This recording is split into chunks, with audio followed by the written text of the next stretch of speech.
ముచ్చట్లు షురు. ఇప్పుడు మన తెలంగాణ రాష్ట్రం నిరసనల రాష్ట్రం అయిందొల్ల. దినాము ధర్నాలు, రాస్తారోకోలు, నిరసనలు, ఆందోళనలు, షెయ్యి పార్టీ ప్రభుత్వాల మీద శాపాలు. ఇగో ఇదే నడుతుందొల్ల. ఒకలు కాకుంటే ఇంకొకలు, ఒక జాగ కాకుంటే ఇంకో జాగల. ఇట్లా జనం రోడ్ల మీదకి వస్తూనే ఉన్నారు. మోసపోయినావు, గోసపడుతున్నావు అని అనుకుంటా సర్కారును గట్టిగానే అరుచుకుంటాన్రు. ఆగ చూడండి మీరే కావాలంటే. నిన్న మొన్నటి దాకా గురుకులం బడిపిల్లలు రోడ్ల మీదకి వచ్చిర్రు కదనొల్ల. వాళ్ళు ఎంత అవస్థ పడ్డారో కండ్ల పొంట నీళ్లు పెట్టుకొని మరీ చెప్పిర్రు. దునియా అంతా చూసింది. చిన్న పిల్లలైనా గానీ ధర్నాలు వేసిర్రు, నిరసనలు వేసిర్రు. అంటే వాళ్ళకి ఎంత తక్లీఫ్ అనిపిస్తే అట్లా చేస్తారు చెప్పుర్రి.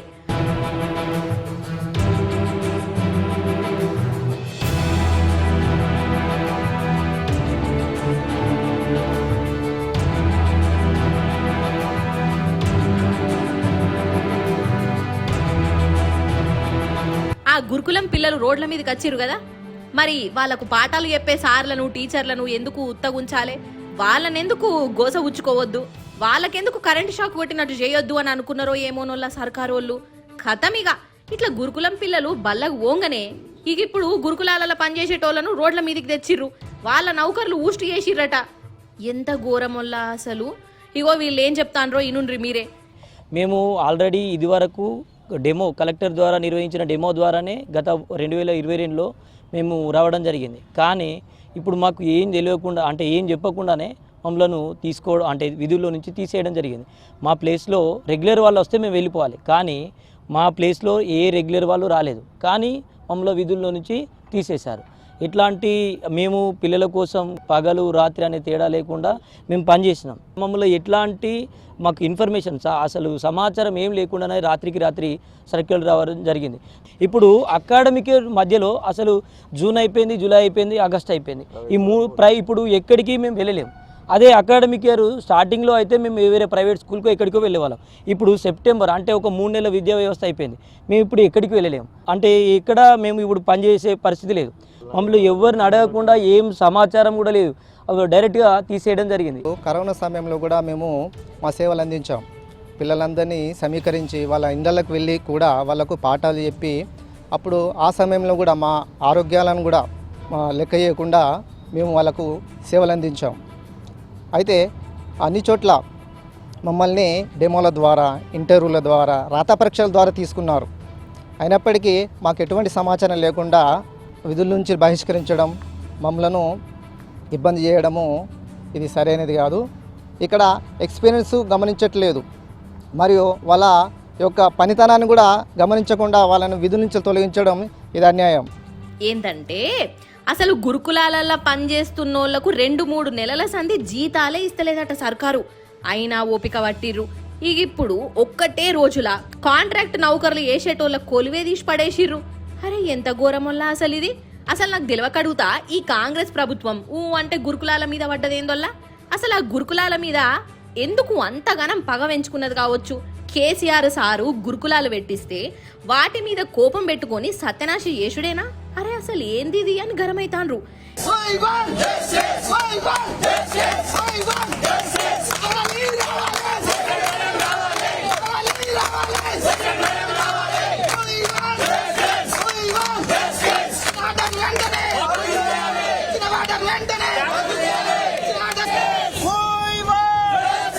ఇక గురుకులం టీచర్లు అట్లా రోడ్డు మీదకి వచ్చిర్రా. ఇక ఇంకో దిక్కు ఇగో బీసీలు నిరసన చేస్తాండ్రు. ఈ రేవంత్ సర్కార్ అంతా ఎటమటం వ్యవహారం చేస్తాంది. బీసీల కొంప ముంచుతున్నది అని అనుకుంటా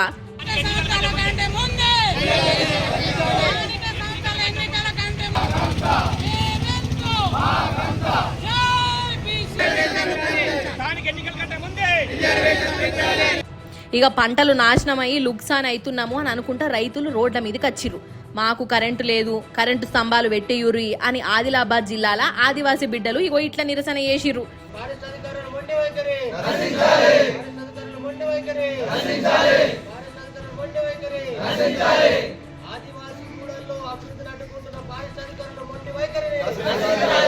ఇక వరద బాధితుల సంగతి మీరు చూస్తూనే ఉన్నారాయే.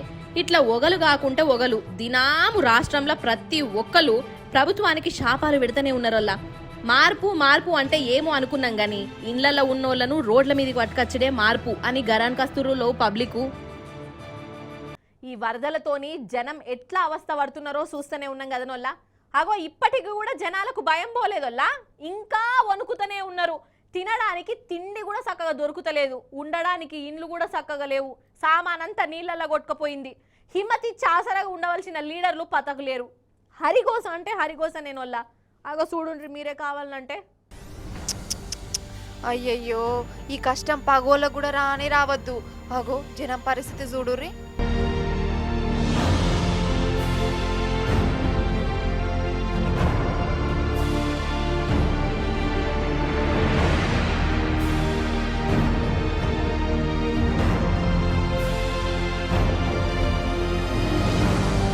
వరదనైతే పోయింది కానీ ఇప్పుడు బురద మిగిలింది. ముఖ్యంగా ఖమ్మంలోనైతే ఏ ఇంట్లోకి బురదనే ఉన్నదొల్లా, ఉండడానికి కూడా జాగలేదు. అండుకుందామంటే బియ్యం లేవు, చుట్టుముట్టు వరద నీళ్లున్నా తాగేందుకు మంచి నీళ్ళు లేవు. అసలు సాయంగా ఉండవలసిన సర్కారు పెద్దలు పత్తకు లేకుండా పోయిర్రు. అసలు వీళ్ళని పట్టించుకునేటోళ్లే లేరు. కట్టుబట్టలతోని రోడ్డు మీద పడ్డరు.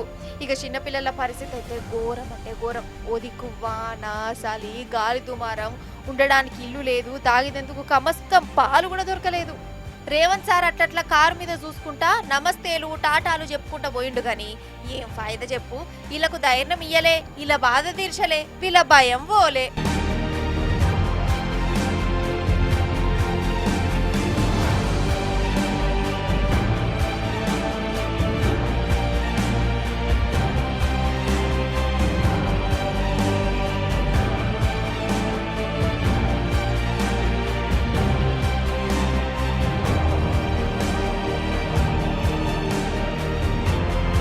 సరే, ఇటువంటి వానలు వరదలు వస్తుంటాయి కాదంటలేను. ఇట్లా వరదలైతే పెద్ద వానలు పడతాయని వాతావరణ శాఖలు ముందుగానే చెప్పే. మరి అసోంటప్పుడు ప్రభుత్వం ముందు జాగ్రత్తలు తీసుకోవాలి నాద్దా. నిండా మునిగేదాకా చూసుకుంటూ చేరితే ఎట్లంటారులా కథకున పడెత్తు. ఇప్పుడు చూడు, వరదలప్పుడు సర్కారు మొద్దు నిద్రకు గింతమంది రోడ్డు మీద పడ్డారు. కండ్ల ముందే జనం పానాలు పోయినాయి. ఇక చేతులు గాలినాక ఆకులు పట్టుకున్నట్టు అంత అయిపోయినాక టూర్లెత్తే ఏం లాభం. ఇక ఇంకో దిక్కు బీఆర్ఎస్ వాళ్ళు ముంగట పడి జనాల కడుపుల ఆసర కావాలని వంటలు వార్పులు చేసి పెడుతుంటే ఈ చేయిపాటోళ్ళేమో ఓర్వకపోయే ఫైటింగులు చేసే. ఇట్లా ఫైటింగ్ చేస్తే జనం కడుపేమన్నా రిండిందా, వాళ్ళ ఇంట్లో ఏమన్నా బాగుపడ్డాయా?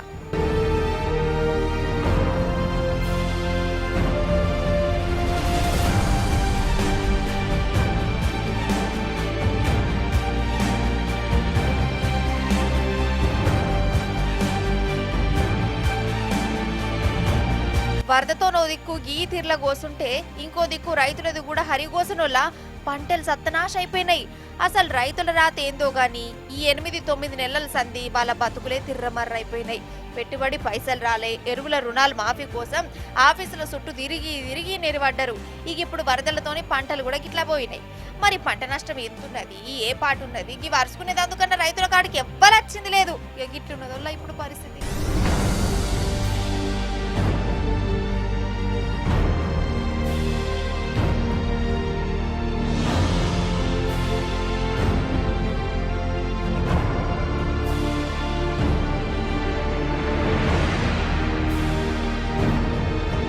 అన్నట్టు వరద ముచ్చట చూసిరు కదా. అయితే ఉన్న వానలు వరదలు జాలలేదని ఇక గాలి దేవునికి కూడా ఎట్లెట్లనో అనిపించినట్టున్నదోల్లా. ఆయ్ నేనెందుకు రంగంలోకి దిగొద్దు, నేనెందుకు వెనకబడాలి, నా పరపతి ఏం కావాలి, అరే జనాలు నన్ను మర్చిపోతే ఎట్లా అని గాలి దేవునికి అనిపించిందో ఏం పాడోనోల్లా. అగో ఆ మేడారం కాడ ఏం చేసిండో చూడుర్రి. అమ్మో నాకైతే భయమే అయిందోల్లా. ఫారిన్ సినిమాలల్లా గ్రాఫిక్స్ సీన్లు చూపించినట్టే గాలిదేవుడు గాయి వేసిండు. అగ చూడుర్రి కావాలంటే. మన ములుగు జిల్లా తాడ్వాయి మండలం మేడారం దగ్గర అడవి ఎట్లుంటదో ఎరికే కదనోళ్ళ మీకు.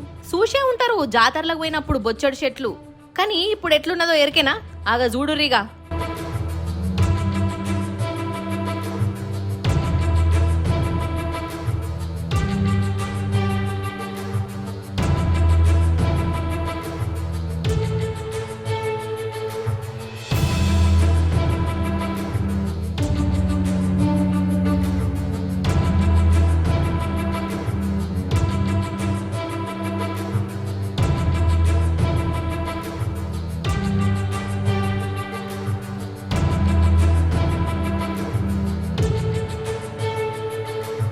అయ్యయ్యయ్యో, ఒకటి కాదు రెండు కాదు 50,000 చెట్లు ఇగో ఇట్లా నేల మీద పడ్డాయి, ఇరిగిపోయినాయి. అయితే జంగల్లా ఉన్నట్టుండి పెద్ద గాలి దుమారం వచ్చిందోల్లా. సుడిగాలట, సుడిగాలి. అదేదో టోర్నాటో అంటారు చూడురోల్లా, ఆ టోర్నాటో గాలి బలంగా గిర్ర గిర్ర తిరుగుకుంటూ గాయ చేసింది. ఇక గాలి బలానికి ఇగో పెద్ద పెద్ద చెట్లు నేల మీద పడ్డాయి. ఇవి ఉత్తపచ్చి చెట్లు కూడా కాదోల్లా, ఏడ పడితే ఆడ పెరిగినాయి కూడా. అవన్నీ ఇగో ఇట్లా అయిపోయినాయి.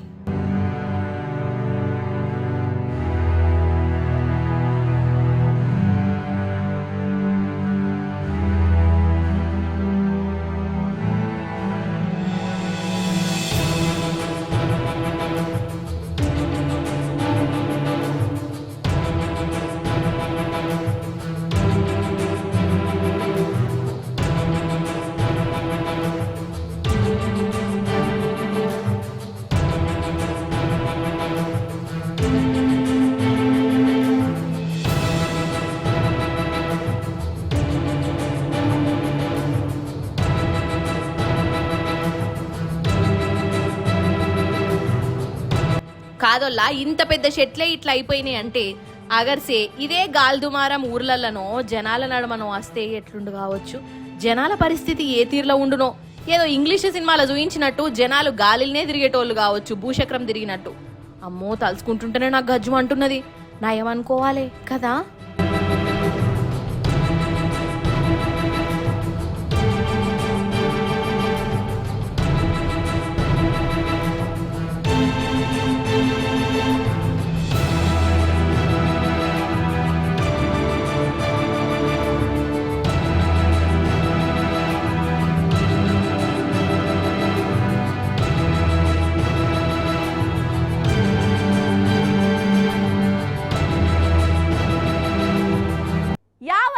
తెలియజేయునది ఏమనగా మన అంతర్జాతీయ ప్రధానమంత్రి శ్రీమాను మోదీ సారు వారు మన ముచ్చట్లల్లకచ్చిండహో. ఆపు, ఏమైంది మల్లీశ్వరి? పొద్దుగాల అన్నం తిన్నవా? ఏమో అంతర్జాతీయ ప్రధాని అని అనుకుంటోర్లా పడితివి. జర మంచిగా చెప్పు, రాదు ముచ్చటేందో అని అంటారా? అయ్యో ఏం లేదోల్లా, మన మోదీ సారు మళ్ళా విమానం ఎక్కిండు. అట్లా అట్లా అట్లా అట్లా వేరే వేరే దేశాలకు పోయిండోల్లా. మరి అక్కడ ఏం చేసిండు? అసలు సార్ ఎందుకు పోయిండు? మన కోసం ఏమన్నా పట్టుకత్తాండా? అసలు సారు వారు అక్కడ చూపించిన పర్ఫార్మెన్స్ ఏంది? సారు వారి కళాపోషణ ఎట్లున్నది, ఏంది కథ? గవన్నీ నడుచుకుందాం రాండ్రి. అగో సార్ ఆల్రెడీ షాల్ చేసిండు కూడా, చూడరు కావాలంటే.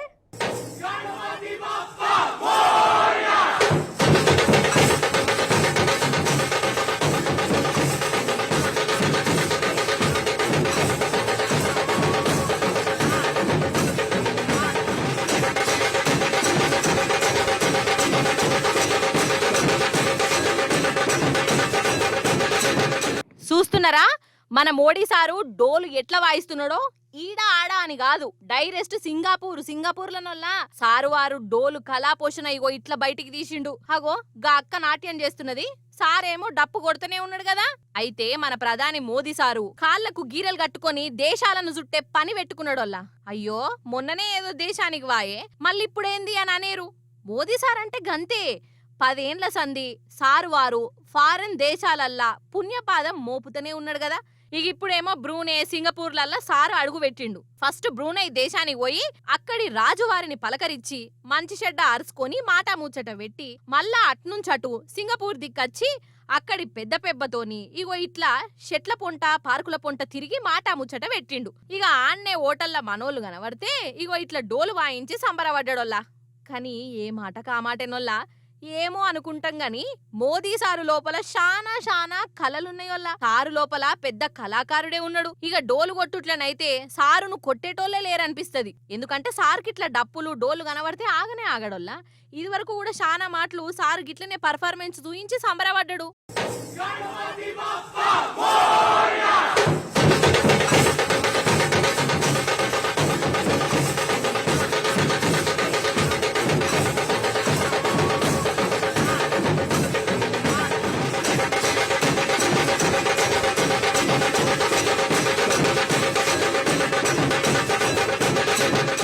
అయ్యో మీకు చెప్పుడు మరిచిన, పాములను చూస్తేనే గజ్జు గజ్జుమంటారు కదా నొల్ల. ఇగో ఒక రోజు అయితే నొల్ల నేను బస్సులో పోతుంటే బస్సు ముంగట్నే నడి రోడ్డు మీద పెద్ద పాము మంచిగా ఇట్లా పడగిప్పున్నదోల్లా. ఇక చూడాలే ఆ రాత్రి నాకు నిద్ర పడుతొట్టోల్లా. ఆ పామును చూసి అసలు భయపడాలనా లేకుంటే సంబరపడాలనా అర్థమే కాలేదోళ్ళ జనాలకు. ఎగబడి ఎగబడి చూసుడు, సెల్ఫీలు తీసుకున్నాడు, పాము పాము అని మళ్ళీ అంతలోనే భయపడు. అగో అట్లా ఆగం ఆగం జగన్నాథం వల్ల ఖాళీ రోడ్డు మీద పాము కనబడితేనే జనం అట్లా ఎటమటం అయితే ఒక హన్మకొండ పాము, అయ్యో గదేనొల్ల సినిమాలలో కూడా వచ్చింది చూడు హన్మకొండ అనకొండ అని. గంత పెద్ద పాము ఒకళ్ళ ఇంటికి వచ్చిందోళ్ళ. అటెనక అది ఏం చేసింది ఏంది కథ మీరు చూడాలి. నేను కళ్ళు మూసుకుంటా కానీ మీరు చూడండి ఫస్ట్ అయితే.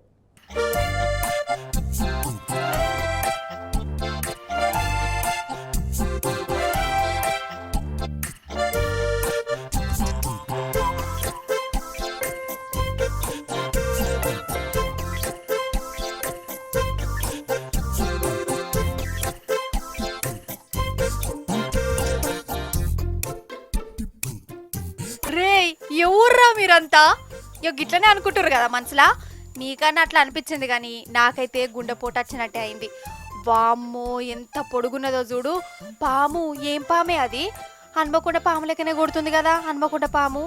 వామ్మో దీనికి గనక తిక్కలేసిందే అనుకో మందిని మింగినా మింగు కావచ్చు. అయితే ఇంత పెద్ద పాముల్లో ఒక ఇంట్లోకి వచ్చింది. ఇంట్లకు ఇక ఏమనున్నదా దాని కండ్లారా చూసిన వాళ్ళ పరిస్థితి ఎట్లుండు కావచ్చు. ఇక వీళ్ళు వాళ్ళు వచ్చిరు ఐకమత్యమే మహాబలమని గట్టిగా అనుకున్నారు. ఇక ఈ కోబ్రా పామును బట్టి ఉపాయం చేసిరు. ఆఖరికి దొరికింది పటూరిగా. మూతిని తాళతోని కట్టి ఇగో దాంతోని భరతనాట్యం కూచిపూడి డాన్సులు చేసుకుంటా మురిసిపోయారు. సరే దొరకబట్టిరు మంచిదే, ధైర్యవంతుడే, షెబ్బాషే. కానీ మళ్ళీ ఆఖరికత్తే దాంతో రీళ్లు వీడియోలు సెల్ఫీలు మన్ను మషనం ఇట్లా ఆగమాగం చెందన చేసిరు. ఇక వీళ్ళ కళా పోషణ చూసి ఈ పామిక జన్మల జనాల కాడికి రానే రావద్దు పో అని అనుకోవచ్చు కదా.